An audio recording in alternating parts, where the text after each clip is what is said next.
This is Democracy Now!, the War and Peace Report. I'm Amy Goodman. And I'm Juan Gonzalez. Welcome to all of our listeners and viewers around the country and around the world. President Obama announced this week that the U.S. government shutdown would delay his upcoming four-country trip to Asia, but that negotiations on a controversial new trade agreement he hopes to sign by the end of the year will continue to move forward. Obama called the Philippines president Tuesday night to say he would miss his visit, and a spokesperson shared the news with reporters Thursday. Tuloy yung visit ni Secretary Kerry dito. He will go in place of President Obama. President Obama personally called President Aquino to explain to him why he could not make the visit. John Kerry will attend Asia-Pacific Economic Cooperation meetings next week in Indonesia, where he'll push for the completion of a sweeping new trade deal called the Trans-Pacific Partnership, the largest international trade deal since the creation of the World Trade Organization in 1995. The administration hopes to pass the measure through Congress by the end of the year, using its fast-track authority to limit lawmakers to an up or down vote. The TPP is often referred to by critics as NAFTA on steroids, and would establishing a free trade zone that would stretch from Vietnam to Chile, encompass 800 million people, about a third of world trade and nearly 40% of the global economy. While the text of the treaty has been largely negotiated behind closed doors, more than 600 corporate advisors reportedly have access to the measure, including employees of Halliburton and Monsanto. Well, for more, we're joined by Lori Wallach, Director of Public Citizens Global Trade Watch. Lori, welcome back to Democracy Now! Just explain what the TPP is. Well, one of the most important things to understand is it's not really mainly about trade. I guess the way to think about it is as a corporate Trojan horse. The agreement has 29 chapters, and only 5 of them have to do with trade. The other 24 chapters either handcuff our domestic governments, limiting food safety, environmental standards, financial regulation, energy and climate policy, or establishing new powers for corporations. For instance, there are the same investor privileges that promote job offshoring to lower wage countries. There is a ban on buy local procurement so that corporations have a right to do sourcing, basically taking our tax dollars and instead of investing them in our local economies, sending them offshore. There are new rights to, for instance, have freedom to enter other countries and take natural resources, a right for mining, a right for oil, gas, without approval. And then there's a whole set of very worrisome issues relating to internet freedom. Through sort of the back door of the copyright chapter of TPP is a whole chunk of SOPA, the Stop Online Piracy Act, that activism around the country successfully derailed a year ago. Think about all the things that it would be really hard to get into effect as a corporation in public. A lot of them rejected here and in the other 11 countries, and that is what's bundled in to the TPP. And every country would be required to change its laws domestically to meet these rules. The binding provision is each country shall ensure the conformity of domestic laws, regulations, and procedures. Now, the only reason I know that level of detail is because a few texts have leaked, and I have been following the negotiations and grilling negotiators from other countries to try and find between the lines what the hell is going on. Otherwise, totally secret. Well, Lori, about that secrecy, even members of Congress have been severely limited in what they can learn, and that's only after the revelations about the total secrecy that this whole process began with. Could you talk about what members of Congress are allowed to know and how? Well, what's really important for people to know, and this gets to what you started out with about fast track, Congress has exclusive constitutional authority over trade. It's kind of like the Boston Tea Party hangover. After having a king just impose tariffs, in that case on tea, the founders said, we need to put all things about trade, international commerce, in the hands of Congress, the most diffuse part of the elected representation, not the executive, the king.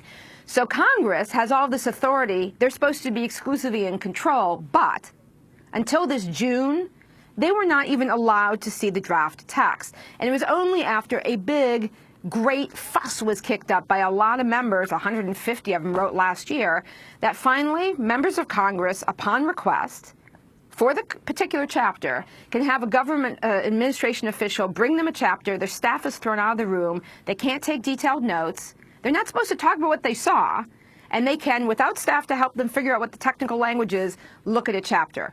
This is in contrast to, say, even what the Bush administration did. The last time we had one of these mega NAFTA expansion attempts was the Free Trade Area of the Americas. And in that instance, in 2001, that whole draft text was released to the public by the U.S. government on the official government websites. So this is extraordinary secrecy, and members of Congress aren't supposed to tell anyone what they've read. So, for instance, Alan Grayson, who was one of the guys who helped get the text released, Alan Grayson said, "I can tell you it's very bad for the future of America. I just can't tell you why." That's obscene. This would rewrite wide swaths of our laws. And again, it's mainly not about trade. So if we had this agreement in effect, for instance, it would be a big push for fracking. Now you would say, why fracking? Because it doesn't allow us to have bans on liquid natural gas exports.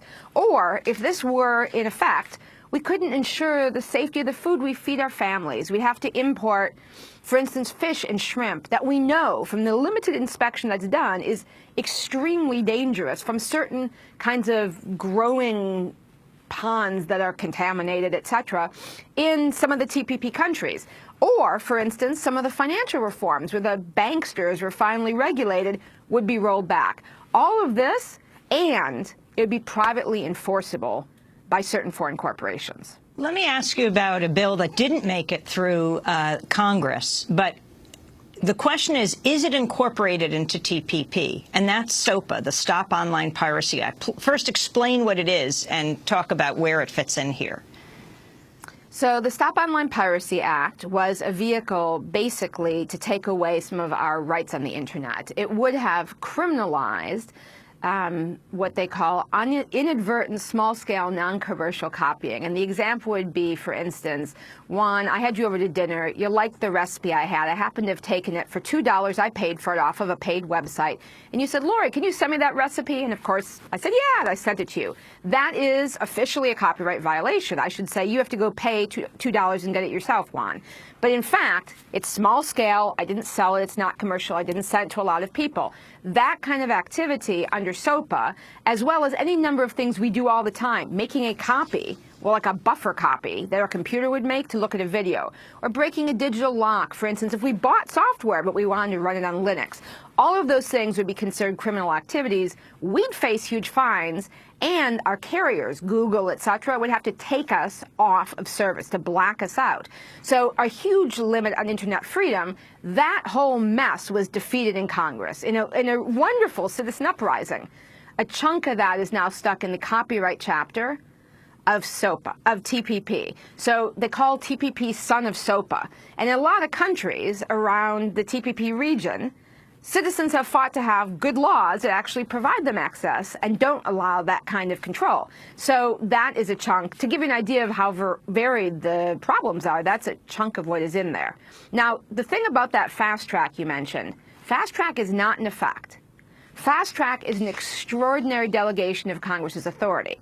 So if we don't want unsafe food, offshore jobs, SOPA, limits on Internet freedom, the banksters getting rolled back into deregulation, we have to make sure that Congress actually maintains its constitutional authority to make sure that before this agreement can be signed, it actually works for us.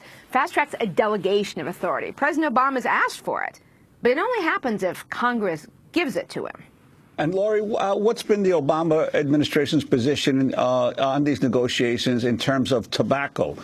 Could you talk about that specifically? Well, the whole approach of the Obama administration has really been, I don't know, some combination of heartbreaking and infuriating. Because when he was a candidate, President Obama promised he would replace the NAFTA model. And instead, they've doubled down. So the tobacco issue is one of those that's the most gruesome.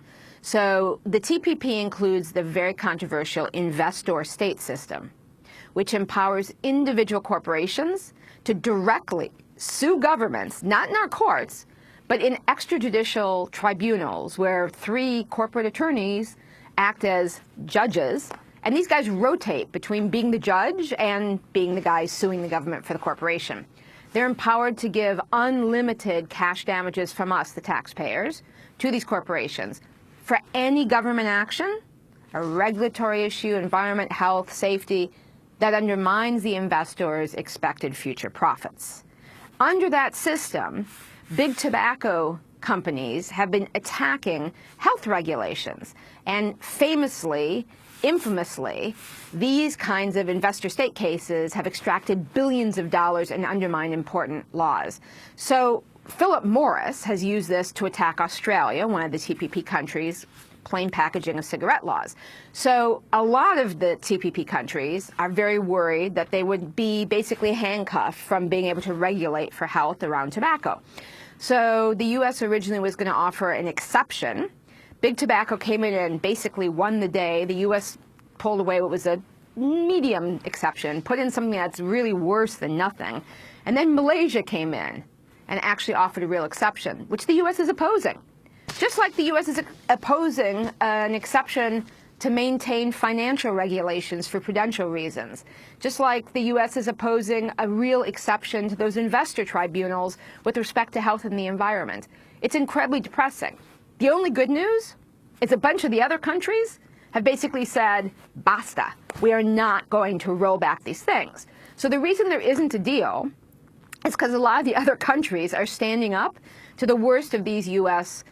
corporate-inspired demands. You can see the whole lay of this at Expose the TPP, www.expose the TPP. There are fact sheets on each of the ways, each aspect of your life that TPP could affect. And if you want to get down into the weeds and have long papers explaining and or information from other countries, you can go to tradewatch.org. That's tradewatch.org. Between those two sets of information, you'll see there's almost no part of your life or the things you care about that this agreement couldn't undermine. And again, trade's the least of it. Lori Wallach, we want to thank you very much for being with us. Lori Wallach is Director of Public Citizens Global Trade